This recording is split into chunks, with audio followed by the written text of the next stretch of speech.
Normally I live in New Haven, Connecticut. I'm a self-employed author. I write books for a living.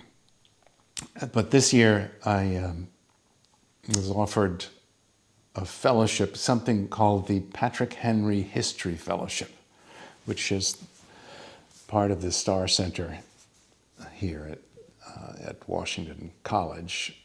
And it's a very generous opportunity for a historian like myself to come and spend a year working on a book. And so I'm grateful to the Starr Center and to its director, Adam Goodhart, for making this possible for me to come work on a book that I'm writing right now. And the book is, I've changed the title a couple of times, so I'll use the most recent title, which is, it's to be called Sold Down the River. And here it is in a nutshell. It's a piece of Southern history. Between 1810 and 1860, approximately a million enslaved African Americans were sold from Virginia and Maryland and deported to Louisiana, Mississippi, and Texas to become the labor force that worked on the cotton plantations that were booming at that time in the Deep South. So sold down the river is a phrase that everybody uses. Still, it dates from that time. It describes this forced migration of 1 million people. And I'm trying to research this story of this giant migration. Everyone hears about the Great Migration, which is when in the 20th century 6 million black people moved from the south to the north. Well, prior to that, there was another giant migration of black people, and it was compulsory, and it was from the upper south to the lower south. And so I'm trying to tell this story as a piece of family history. And I published my first book 25 years ago called Slaves in the Family, which told the story of my father's family, who were major slaveholders in South Carolina. This book, Life of a Klansman, tells some of the story from my mother's family in New Orleans. So they're two different family histories. But they have points of contact, those two books, and the family histories have points of contact because both of these families were, how can we say, electrified by enslavement and white supremacy and Jim Crow. And both of these families played direct roles in the history of racial domination in this country. So that's the gentlest way I can put it. You asked how it got started. Yeah. Well, when I was a kid, I was born in Savannah, Georgia. My family moved around a lot when I was a kid in the 1960s and 70s. My father's family were all and remain from Charleston, South Carolina. My mother's family were all and remain in New Orleans, Louisiana.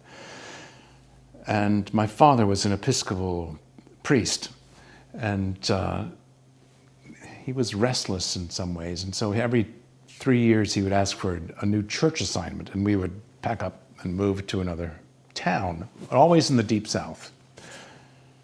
Georgia, South Carolina, Florida, Louisiana. And when I was a kid, I would hear from my dad about his rather, I don't know, impressive is not the right word, but domineering family story. The Ball family in Charleston, South Carolina, who were one of, I don't know, maybe 200 white families who were major slaveholders in the years before the Civil War. And he would tell stories about his grandfather and great uncles who fought in the Civil War, and we would visit Charleston on holiday, and he would take my brother and me, I have one brother, up to the plantation country where the Ball plantations once stood and sort of talk about them. And in this family lore, this family lore was only peopled by the white folks, the people in the big houses, the slaveholders.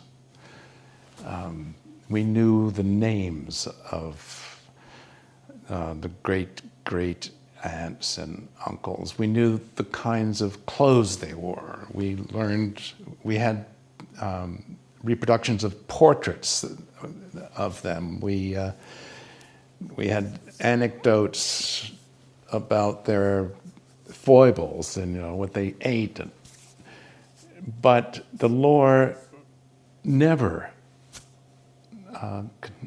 described the enslaved people, even though the plantations where the Ball family lived were one white person for 9 black, and there were villages that our family had enslaved that made their lives possible. They grew the rice. The crop was rice and not cotton.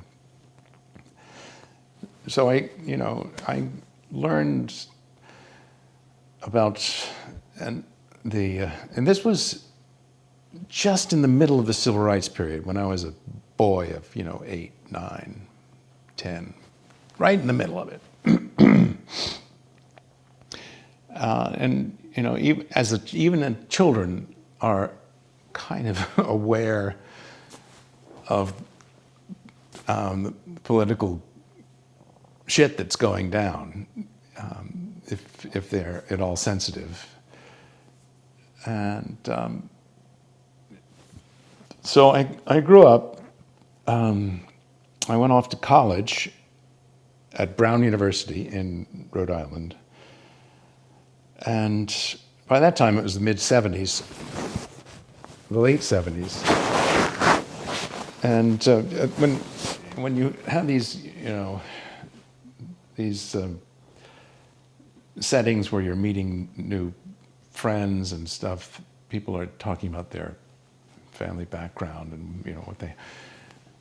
I knew and I felt, my family, we're an old slave-holding family. We're an old slave masters from South Carolina. This was not a way to make friends, white people or black people.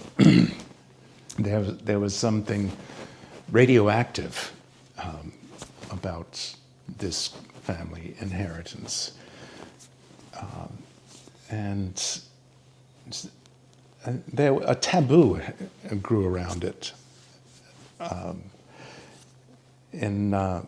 but it was only years later that in my 30s, I spent my 20s and early 30s as a journalist in New York City, writing art criticism and film criticism and book reviews and culture features for newspapers and magazines, and principally for the Village Voice, which is a liberal weekly of the time. It still publishes an online, but it was only in my early 30s that I gathered courage and knowledge enough to look at this family history with a skeptical eye. And it happened like this. I guess I was 33, and an invitation came in the mail to go to a Ball family reunion in Charleston. And I went. My father was no longer alive, and I went. And there were 100 of us there. And we spent a weekend touring the grounds and some of the remains of the old plantations. A few of them had been turned into country houses for the Balls. No longer owned any land. The last piece of property they had was sold in the mid-1950s, but some of their plantations were turned into country houses for rich New Yorkers, mainly. Yeah, and so we spent a weekend at cocktails and telling stories to one another and looking at papers about our own family history and retelling some of the romantic tales about how this woman met Mr. Elias Ball, and but we said next to nothing about the black people, even though our family had enslaved some 4,000 people over a period of 200 years. So I went back to New York, and I decided, well, there's a story here that might be interesting to tell our family history as a shared history between hundreds of black families and one white family. It turned out to be a vast story. And it took me like 3 or 4 years to investigate it. And the kernel of it was that I wanted to tell the stories of black families on the same plane as their enslavers. And I wanted to find, meet, sit with, share, come to terms with living black families whose ancestors our family had enslaved. And my mother's family, whose name is LeCorn,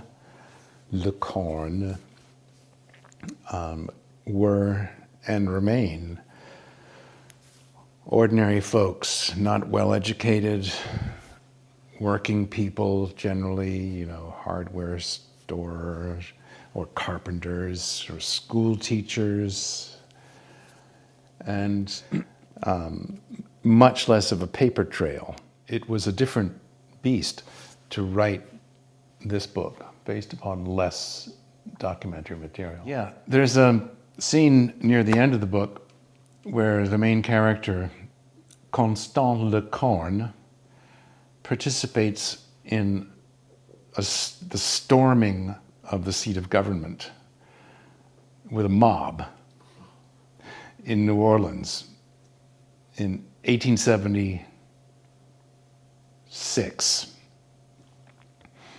There is a mob which calls itself the White League, sort of like the Proud Boys, the White League, and it's an uprising, and they storm the state government and succeed in seizing the Capitol building, and holding it for like 4 days, at which point the Union troops finally get back to town and expel them. And it was that particular uprising in New Orleans, which weirdly resembles the January 6th events of last year. It was that uprising that that triggered the end of Reconstruction, because at that point, the Civil War had been over for 11 years, and this white backlash, or they call it redemption, but the white restoration looked unstoppable, and the Washington government agreed to withdraw Union troops from the South, and where they had protected mixed-race government in all the states. And once the Union troops were withdrawn, then all of those governments fell, and Reconstruction came to an end. So it's a fascinating story, and New Orleans plays a key role in that